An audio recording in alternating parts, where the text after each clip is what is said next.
Poštovani gledaoci, pratite Info Novi Grad. U nastavku pregled sadržaja emisije. U toku izgradnja distributivne gasne mreže u ulicama Šehidska i Ranovačka u mjesnoj zajednici Dobroševići. Članovi Centra za aktivno i zdravo starenje Novi Grad Sarajevo obilježili sedmicu zdravog starenja. Obilježena 33. godišnjica ubistva 6 građana na trgu Zavnobiha. Općina Novi Grad dodjeljuje stipendije, 100 konvertibilnih maraka mjesečno za učenike i studente sportiste. U mjesnoj zajednici Dobroševići, tačnije u ulicama Šehidska i Ranovačka, u toku je izgradnja distributivne gasne mreže.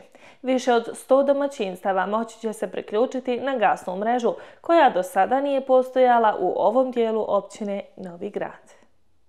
Početkom mjeseca septembra počela je izgradnja distributivne gasne mreže u novogradskom naselju Dobroševići. Općina Novi Grad Sarajevo zajedno sa kantonalnim javnim preduzećem Sarajevo Gas implementira ovaj projekat. Izgradit će se više od 3,5 km gasne mreže. Važno je napomenuti da gasna mreža ranije nije postojala u ovom dijelu općine i sada će njenom izgradnjom stanovnicima biti omogućen kvalitetni energent za njihova domaćinstva.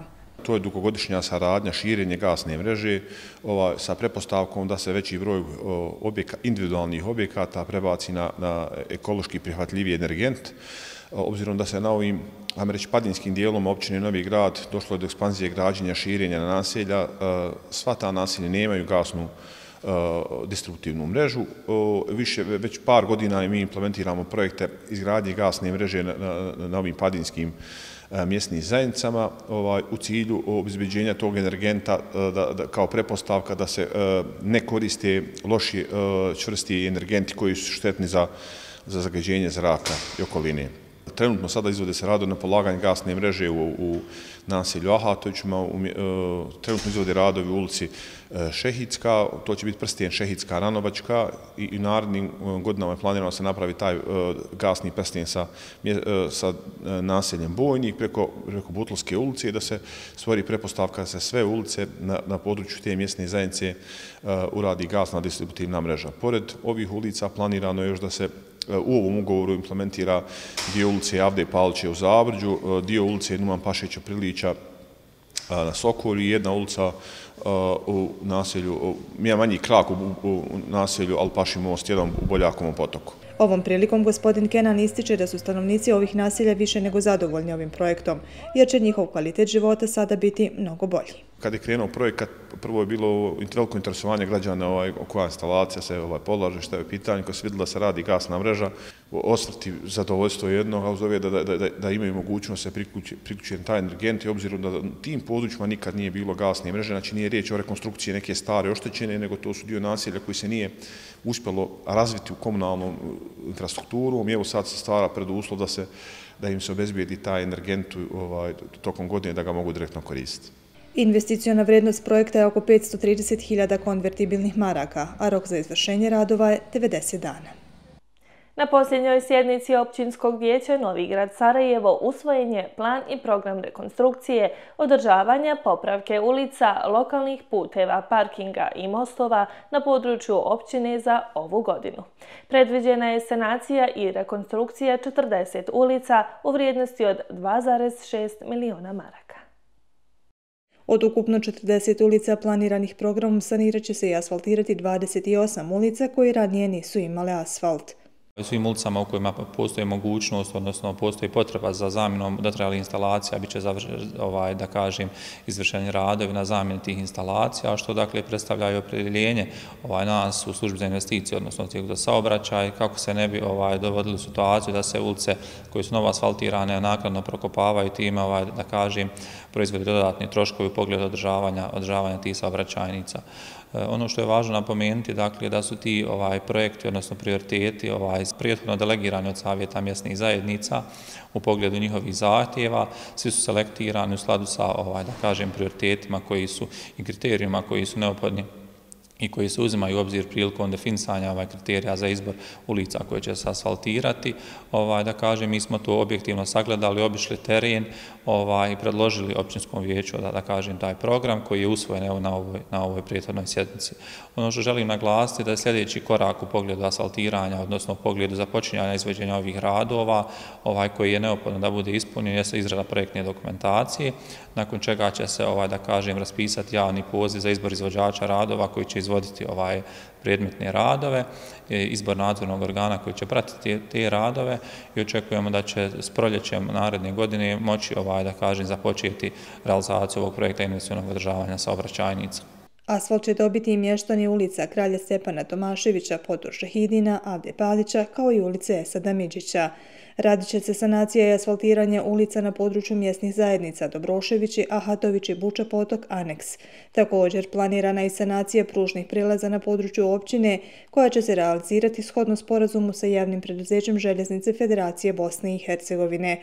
Ovo su samo neke od ulica koje će biti rekonstruirane i asfaltirane u narednom periodu, a njihova investicijna vrijednost je 2,6 miliona konvertibilnih maraka.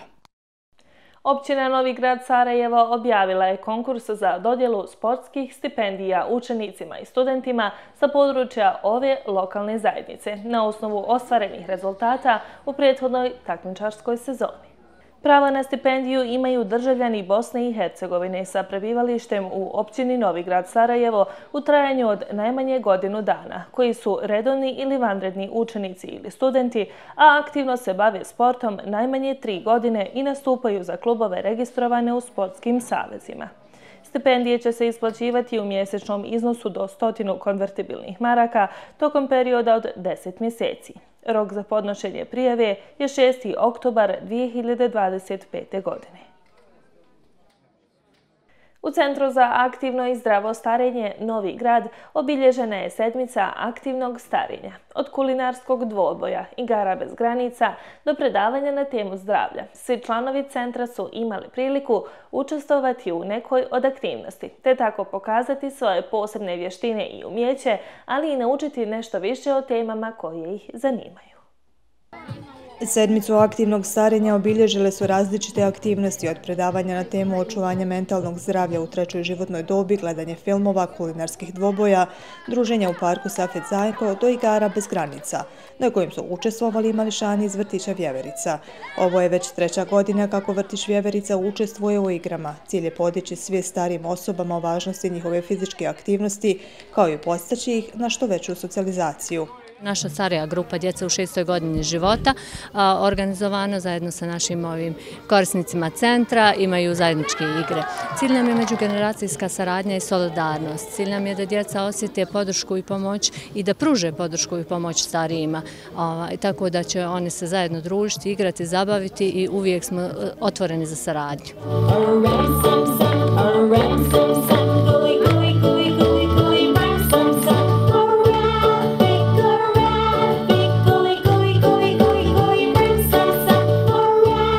Iako potpuno 2 različite generacije, u igrama su uživali svi, i oni stariji i oni najmlađi. Sedmicu aktivnog starenja mi obilježavamo od 2014. godine. Prvi smo koji obilježavamo u našoj zemlji, a boga mi i šire po području cijelog Balkana. Sedmica se počela obilježavati 2006. godine u čitavom svijetu. I ona ima za cilj da potakne osobe 3. životne dobi da se aktivno uključe u sam socijalni život i da nekako sami počnu da gledaju ono što njima odgovara. Da li je to šetnja, na bilo koji način da se aktivno uključe u neka dešavanja, u neke sekcije, aktivnosti koje recimo njihova lokalna zajednica organizuje. Da li je to u nekim zemljama planinarenje, da li je u nekim zemljama to lagana šetnja, bilo šta što će njih aktivirati zapravo da se skrene značaj na to koliko je aktivno starenje i sama aktivnost u 3. dobi jako bitna za njihov prije svega mentalno zdravlje, pa onda i za fizičko zdravlje, jer nekako kada stagnirate, ako ne izlazite iz kuće, nemate neke fizičke aktivnosti, one dovode do pogoršanja trenutnih zdravstvenih poteškoća koje naravno svi mi imamo, pogotovo osobe 3. životne dobi. Ovo je meni prvi put da se družim sa djecom i da se takmičim nešto veliko. Sama djeca, njihov dolazak je velika radost za mene i da se im pokušamo uljepšati jedan dan. Danas vam je poseban dan igre bez granica gdje se mi takmičimo, evo vidite, sa dječicom između sebe, ali to je više da se mi družimo, igramo, nego baš neko sad takmičenje. Djeca su budućnost, a mi im prenosimo znanje, iskustvo i ljubav prema njima. A tokom aktivnosti posebnu pažnju izazvao je kulinarski dvoboj korisnika Centra za zdravo starenje. Bio je to dan pun smijeha, mirisa i prijateljstva. Dva tima, jedno srce, dokaz su da se i u takmičenju može disati istim ritmom. Ovog puta muškarci su bili glavni kuhari u timu, koji su nam otkrili koja jela su pripremali sa svojim kolegicama i što za njih predstavlja učešće u ovom takmičenju. Mi smo danas pripremili jedno vrlo specifično jelo koje ima za, nazovimo, naziv neka se klijenti ili oni koji budu koristili ovo jelo, prvo da se njihove oči i duša napuni. Znači izgledom prije svega da im je žao da pokvare ovaj dekor takav kakav je. A tek onda ukus, a o ukusu neka sami odluče, neka nam kasnije pričaju. Mi smo primali, pošto smo imali ponudu piletinu, gljive, uzeli smo ražnjiće, pohovanu piletinu i gljive punjene sa sirom i puterom. Ovo je nešto prelijepo, ovo je nešto što nadahnjuje, ovo je nešto što unosi novu radost, novu snagu, ovo je nešto što pojačava zajedništvo među nama i što je najvažnije, opcija da pokažemo kulinarsku vještinu koja je egzaktna, bezgranična, je nešto veliko. Pa jedna fina stvar, čovjek da se druži, da isproba neke nove recepte i da ponudi drugima da i oni probaju. Nije izostala ni podrška tokom takmičenja članova centra. Dobri su kuhari, i jedni i drugi, ali eto ja za Mustafu i Minu navijam, a i ovi drugi su dobri. Tim 1, mada i tim 2 super, međutim u timu 1 imam komšinicu Meiru. Koja su vaša očekivanja? Da će pobijediti tim 1. Navijam za ekipu 2, za Mustafu i Minu. Za tim 1, pošto smo u istoj grupi, kolegica Mira i ja, malo sam pratila, meni se čini da su malo spretniji bili ovi iz tima 1. Eto, i mislim da će biti zaista sve divno, miriše, super su, ali divno je ovo organizovano, zaista ovaj centar je nešto divno za ljude koji su penziji, koji su to očekuju svoje treću dobu ovdje, eto, divno je. Članovi žirija imali su pune ruke posla, nije im bilo lako donijeti konačnu odluku, ali ipak mali detalji su morali presuditi. Osnovni problem je i primjera moja da je serviranje na suviše male tanjire, da je izbor tanjira bio suviše mali. Drugo, tim 2 malo je slanije bilo i ukus malo drugačiji, da tako kažem, odnosno za mene pomalo neočekivan. I prema tome ja sam dao ocjene onakve koje su utjecale na konačan da pobjedi tim 1. Što mi se najviše svidilo, što su sve stavili na tanjir što je jestivo. Nije bilo umjetni neki, recimo cvijeće ili nečega da se stavilo što nije jestivo. Ovdje baš bukvalno su se potrudili, ja im dajem 5, pa mora biti nekom i 4. Sedmica aktivnog starenja je samo jedna od aktivnosti ovog centra. U centru djeluje oko 20 različitih radionica, kao što su dekupaž, crtanje na foliji, likovna sekcija, kurs računara, kurs engleskog jezika, vježbe za treću dob, joga, klub čitalaca, muzička sekcija, kulinarska sekcija, tako da korisnici centra na edukativan i kreativan način mogu ispuniti svoje penzionerske dane. Jer starenje nije izgubljena mladost, već nova faza prilika i snage. Svjetski dan Alzheimerove bolesti obilježava se svake godine 21. septembra s ciljem podizanja svijesti o ovoj bolesti i drugim oblicima demencije, kao i o izazovima s kojima se suočavaju oboljeli i njihove porodice. Ovaj dan pruža priliku da se smanji stigma, poveća razumijevanje i pruži podrška onima koji žive sa demencijom. Više o ovoj temi razgovarali smo sa doktoricom Belmom Kadić. Širom svijeta 55 miliona ljudi živi sa Alzheimerovom bolešću i drugim demencijama.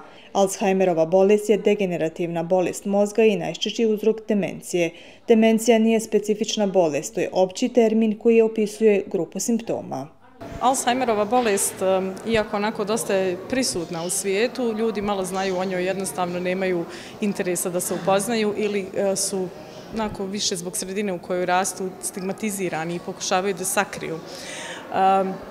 Ono što je bitno za Alzheimerovu bolest, da obzirom da je u tolikom broju prisutna, je da je nešto na što vi, nažalost, ne možete uticati da je izliječite, ali u svakom slučaju razgovorom i određenim vrstama lijekova ili terapeutskim metodama možete da je na neki način ublažite i da olakšate život kako pacijentu, tako i njegovoj sredini u kojoj se nalazi, a ono što je najvažnije porodici da shvati samu bolest i da na taj način pomogne svojim najmilijim. Rano prepoznavanje znakova bolesti od ključnog je značaja za pravovremenu dijagnozu, adekvatnu njegu i podršku oboljelim i njihovim porodicama. Nažalost, prema istraživanjima ne postoji nešto što bi bilo kao prva, ajmo reći onako, stvar na koju je treba obratiti pažnju, ali ono što je zanimljivo da se može javiti čak i u 30. godinama, mada je procentualno u najvećem broju se javlja preko 65. godine. Počinje vrlo onako simpatično s nekim bezazlenim zaboravljanjima, nekim sitnih stvari. Međutim, vremenom to postaje dosta ozbiljnije. Nakon prvog stadija dolazi taj srednji teški stadij gdje već individue počinju da neke svoje intelektualne sposobnosti zapostavljaju, zatim svoj život društveni također zapostavljaju. Ono što je, nažalost, jako loše što u onom najtežem stadiju počinju da gube svoje životne funkcije. Tako da, nažalost, nemaju mogućnost da utiču na možda govor, ishranu, obavljanje svojih životnih osnovnih funkcija, odnosno fizioloških potreba. Te je tu dosta potrebno da se uključi i okolina, odnosno porodica, kako bi olakšali pacijentu. Podrška i briga porodice je ključna u održavanju kvalitetnog života oboljele osobe, jer takva osoba u tom stanju skoro pa da ne može učiniti ništa, pa čak ni obavljanje osnovnih životnih potreba. Onda kasnije, kako to se bude više odmicalo, da budu tu uz osobu, da pomognu u smislu održavanja fizičke aktivnosti, ishrane, igranje memorijskih igrica, društvenih aktivnosti. Evo, na primjer, čak i ovaj ovdje centar gdje se mi nalazimo, imaju zaista enorman broj društvenih igara, posjeduju, ne znam, neke različite radionice gdje se mogu uključiti kako porodica, tako i sami ljudi koji su starije životne dobi i na zajednički način, znači da održavaju memoriju onoliko koliko je moguće. S obzirom na to da živimo u vremenu razvoja i napretka tehnologije, u vremenu brzog načina života, vrlo često simpatično zaboravljanje, kako kaže doktorica Belma, nam ne predstavlja problem. Danas ne pamtimo brojeve telefona, imena osoba, važnih životnih događaja, jer to nije ili je vrlo malo memorisano u našem mozgu, ali zato jeste na mobilnim uređajima u koje najviše vjerujemo. Zanimljivo je to vaše pitanje iz prostog jednog razloga što mi, nažalost, sve kako tehnologija više napreduje, tako sve manje i manje koristimo mozak. Kao što ste i sami rekli, zaboravljamo, odnosno ne trudimo se više apsolutno da zapamtimo neke brojeve telefona osnovne. Tako da čak i ona 3 osnovna broja, ne znam, za poziv policiji i vatrogasnom se dobro zapitam u nekom momentu iz nekog sjećanja, pokušavamo da izvučemo da li je to taj broj. Nažalost, i to na jedan način možda vam samo otežava u samom principu, kako bi vam rekla, nekako osporava vam dalje memorisanje nekih drugih stvari. Međutim, to se može suspregnuti, evo, na primjer, ako bismo uporedili sa roditeljima koji imaju djecu koje, nažalost, imaju autizam ili poremećaj pažnje, oni su dužni da svojoj djeci čak oduzmu telefone na određeni period, odnosno da se trude da što manje su u sistemu ekranizacije, odnosno praćenja takvog sadržaja, jer samim tim mozak se uljeni. Ono što se dešava, sad sa novim generacijama, da veliki broj igrica koristi gdje apsolutno mozak je zaokupiran samo slikama i doslovno traži veći broj slika koje je potrebno da zadovolji tu svoju želju za nečim novim. Tako da nekako prvi stupanj pristupanja ovom problemu da se riješi odnosno se pomogne i pacijentima koji posjeduju Alzheimer, da se ukine nekakva ekranizacija. To je jedan od osnovnih stvari, da se sve više obrati pažnja na čitanje knjiga, na igranje memorijskih igrica, najobičniji sudoku ili, na primjer, traženje slova, odnosno riječi u osmosmjerci. Tako da to su neke osnovne stvari. Zatim vježbanje govora, možda neke kratke igrice u smislu neke predstavice kratke, tako da tu natjerate mozak da radi, da pamti osnovne stvari, pa onda samim tim i nekako dalje da se trenira što više. Naučnici rade na otkrivanju novih lijekova koji će usporiti, zaustaviti ili spriječiti nastanak Alzheimerove bolesti. U međuvremenu, osobe bez demencije trebaju što je više moguće odstraniti mobilne telefone i nastojati održavati svoju memoriju britkom, ispunjavanjem križaljki, rješavanjem rebusa, čitanjem, šetanjem, druženjem, pripremanjem i kuhanjem novih recepata, ali i učiniti život što je više moguće mirnim i skladnim. Obilježena je 33. godišnjica zločina na trgu Zavnobiha u naselju Alipašino polje, u kojem su 1992. godine 4 agresorske granate ispaljene iz pravca Nedžarića prekinule živote 6 nevinih civila, uključujući 3 djece. Najmlađa žrtva bio je dječak od samo 7 godina. Polaganjem cvijeća na spomen obilježju i učenjem Fatihe članovi porodica, prijatelji ubijenih, delegacija općine Novigrad Sarajevo, Udruženje roditelja ubijene djece opkoljenog Sarajeva 92-95, predstavnici mjesnih zajednica Alipašino polje B1 i B2, predstavnici političkih partija i građani odali su počast ubijenim sugrađanima. Ovom prilikom potpredsjednik Udruženja roditelja ubijene djece opkoljenog Sarajeva 92-95 Alija Hodžić istakao je važno sjećanje na sve nevine žrtve, naglašavajući da su djeca bile često mete agresora tokom opsade Sarajeva. Svaki puta kad dođemo na ovakvo mjesto, pogotovo mi roditelji koji više nemamo nikoga. Evo recimo u mene jedno jedino dijete ubijeno je, ja nemam više potomaka, imam samo suprugu i onda je svaki puta kad dođemo na ovakva mjesta stvarno je teško. Emocije proradi, prisjetimo se, ali međutim šta ima jedna radosna vijest u svemu tome je da vidimo ovu djecu ovdje iz škole koja dođu. Ja uvijek govorim, pa nemam ja djece, imam, hvala Bogu, imam, evo kad vidim ovo, imamo djecu, neka i nek odrastaju, on će ako Bog da biti budućnost ove države i ovoga grada. To je najbolja poruka kad djeca dođu na ovakva mjesta. Onda imamo neku garanciju da se ovo neće zaboraviti, da će to prelaziti sa generacije na generaciju. Jer ako se zaboravi, ja tako smatram, kad bi zaboravili i mi smo onda saučesnici u tom teškom zločinu. Vidimo, ne radi se samo o jednoj osobi, znači radi se o stradanju porodica. Faktički kad nikad nije bilo, ne nikad, nego nije bilo dejstava, kad jednostavno poželite da izađete iz skloništa, takve stvari se dešavaju. Ali jedini cilj, po mom mišljenju, je da je agresor koji je to radio htio da kad ubije dijete, da psihički ubije u čovjeku ono koji svaki je imao želju da odbrani ovaj grad, ovu državu, da odbrani svoju porodicu. I oni su na taj način htjeli misli kad ubije dijete da će psihički kloniti, da će to oni jednostavno lahko osvojiti, da će ući. Međutim, onda u našem bosanskom čovjeku proradi inat i on sam kaže, dosta je, nećemo više ni trpjeti, sad ćemo mi preuzeti stvar u svoje ruke. Pa nema veze ako nemamo naoružanja, nekako ćemo, da će nam Bog i samilosti, pa ćemo se mi odbraniti u ovome gradu i u državu. Nastavnica bosanskog jezika i književnosti iz osnovne škole Fatima Gunić, Dženita Idrizović, istakla je da svake godine, pa tako i ove godišnjici prisustvuju učenici ove škole. Vrlo je važno da se o ovome stalno govori i stalno podsjeća na tragediju koja nas je zadesila kako se ona više ne bi ponovila. Mi kao prosvjetni radnici vrlo često, a i kroz tragediju naše učiteljice i njenih učenika, govorimo upravo o tome. Tog kobnog dana ubijeni su Samir Ibrahimagić, Enes Muharemović, Adnan Mušanović, Zoran Drndelić, Željko Lovrić i Razim Šaškić. Toliko za ovo izdanje naše emisije. Sa vama smo ponovo za 7 dana u isto vrijeme. Pratite nas. Doviđenja.